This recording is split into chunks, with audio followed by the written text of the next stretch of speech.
10 योगाभ्यास आज फिर से उन तमाम लोगों के लिए जो कैंसर जैसी बीमारी से जूझ रहे हैं, ताकि कैंसर की लड़ाई उनकी आसान हो सके। वो कौन सी 5 बातें हैं जिसका ख्याल भी उन्हें रखना है ताकि वो कैंसर से बचे रहें। जिनको नहीं है उनको कैंसर कभी होना, और जिनको कैंसर हो गया है वो कैंसर की लड़ाई जीत सके। इसके लिए 10 योगाभ्यास और 5 अहम बातें। अब देखो, एक तो आज यहाँ खूब तेज हवाएं चल रही है, आसमान में बादल छाए हुए, बीच बीच में बूंदाबांदी भी हो रही है और सूर्य भी संघर्ष कर रहा है उदय होने के लिए। ऐसे इस जिंदगी के संघर्ष में जो है थोड़े से बैठ जाओ, बटरफ्लाई मौसम बहुत प्यारा है स्वामी जी वहाँ। जिंदगी के इस संघर्ष यात्रा में और हमें ओपन स्टूडियो में काम करने का मौका नहीं मिल रहा है। लेकिन इस मौसम में भी अभी धीरे धीरे सर्दियां कम हो रही है, इसलिए आप ये बात बोल रहे हैं। और कोरोना ने स्वामी जी बाहर निकलने का मौका बहुत कम कर दिया था।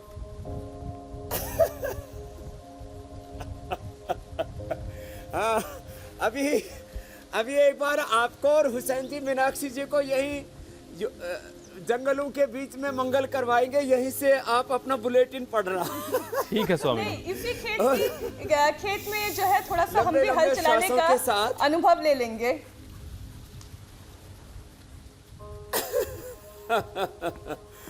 हाँ, हल भी चलवा देंगे और खेती भी करवा देंगे। तो अब ये योग की खेती जो है, अभी इसको पहले पूरा कर लेते हैं। आपने कोरोना के जंग के साथ साथ योग के रंग सब आज योग के संग सब रोगों से कैसे जंग करनी है।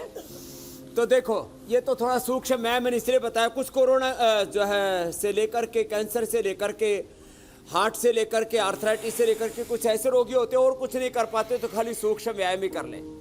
तो हम ये सूक्ष्म व्यायाम अक्सर लोगों को सिखाते हैं, बताते हैं कि ऐसे एक एक अभ्यास 10-10, 20-20, 25-50, 100-100 बार करवा करके टेढ़े मेढ़े आदमी हमने ठीक किया, आपने खुद देखा है। तो ये ऐसे एक तो ये अभ्यास और फिर ये सूक्ष्म व्यायाम। अब इसमें सबसे ज्यादा लाभ करता है हुसैन भाई प्राणायाम, और फिर आसन। आसन जिस जगह का कैंसर है उस अंग को तंदुरुस्त बनाने के लिए आसन बताएंगे आज। तो एक जैसे आसन नहीं होंगे, अलग अलग प्रकार के रोगों में अलग अलग प्रकार के आसन वो बताते हैं अभी। तो देखो, किसी को यदि फेफड़े का कैंसर है तो उनको उष्ट्रासन करना चाहिए। करो प्रीति जी। जिनको फेफड़े का कैंसर है उनको उष्ट्रासन, भुजंगासन 10, 20, 25, 50 बार करना चाहिए। एक आसन को 5 मिनट तक कर सकते हैं। जिनको फेफड़े का कैंसर है उनको ये उष्ट्रासन, अर्ध उष्ट्रासन, अर्धचंद्रासन, और उनको ये मकरासन, ऐसे लेट जाओ, ऐसे ये मकरासन,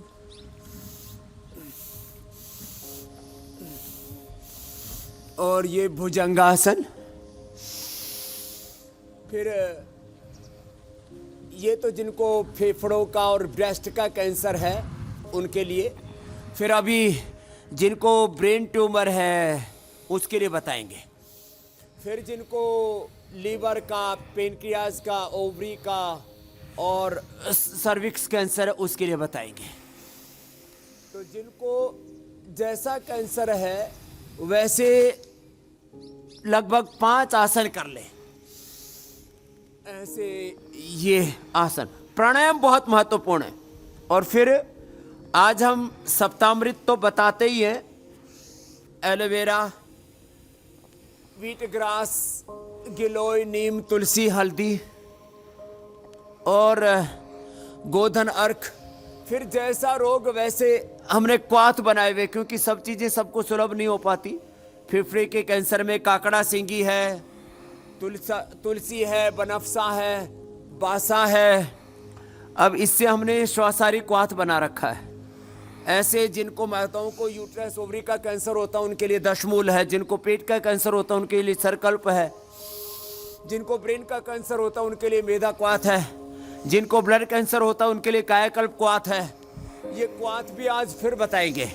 और ये भुजंगासन, ये सलभासन, जिनको फेफड़ों का कैंसर है, ब्रेस्ट कैंसर है,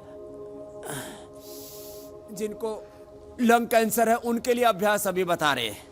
अब देखो, अब सीधे लेट जाएंगे, सीधे लेट करके, और अब किसी किसी को हड्डियों में बोन कैंसर हो जाता है, उनको भी ये अभ्यास जो भी हम बता रहे थे, उष्ट्रासन, मकरासन, भुजंगासन, सलभासन और मरकटासन तक, ये बोन कैंसर वालों को भी करनी चाहिए। ऐसे ये आराम आराम से, क्योंकि हमें बहुत कुछ बताना होता है, थोड़ा सा हमारी गति ज्यादा होती है। जिनको अपने रोग दूर करने, उनको थोड़ा धीमी गति से करने चाहिए। ये मरकटासन के अभ्यास हो गए।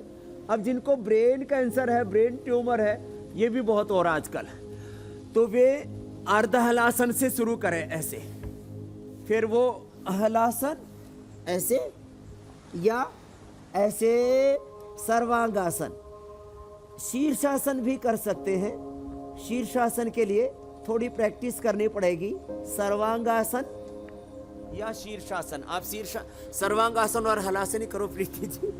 और मैं ये शीर्षासन भी, ये तो हम करके इसलिए बता रहे हैं, जिनको जो है ब्रेन कैंसर होता है, वो आधा 1 मिनट से शुरू करके फिर धीरे धीरे उनको हम 5 मिनट तक करवाते हैं। और